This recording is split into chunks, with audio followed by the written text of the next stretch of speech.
Lerem, 3 gündür açlı sussan kurban olaram. Dur gel bir Nene, istəgən istəmirəm, çay. vallahi istəmirəm. Adı necə yan istəmirəm? Səninlə də begəm istəməyəsən? Ay nene valla.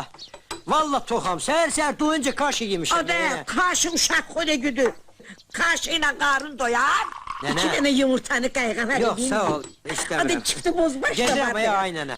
Kurban olaram. Akşama göy kitabı düzeltsin. Entige olar ya ay Benim nene. gözüm iste. İndi bu yüzünden Yok, 2 kilo istəmirəm, tatma. aynen, istəmirəm. Adı onu yok. Adı Vallahi göndərdi. istəmirəm. Bak bunlar. Yan yumurta. Yok soyma istəmirəm. Git tələsəm ya ay nene. Ben kaçtım. Nene ben Adı kaçtım. neyinirsən adı alem bakıp diyecek ki dürmek elinde düşüp küçüğün ortasına. Ay Allah saklasın seni.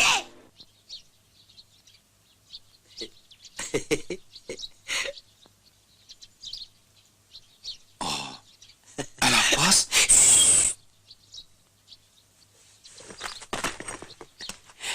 Hidayet emi. hardaydın abala? Uzun söhbət Hidayet emi. Sonra danışarım.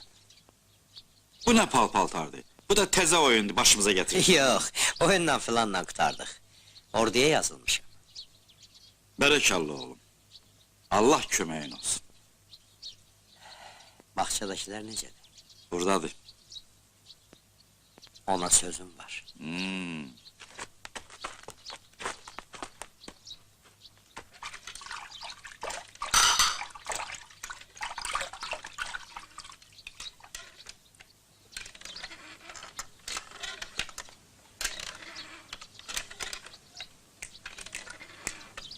Molla Qulu kəndimizdə qazıdır. Deyir həyat yazılmamış yazıdır.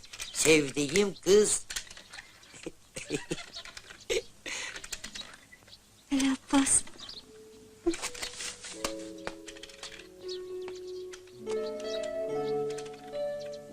Arxayındım ki gələcəksən. Ölən deyilsən.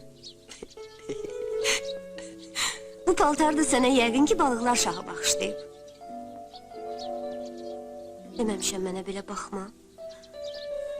Bədəli görmüsən. Gör onu. Qoy sevinsin.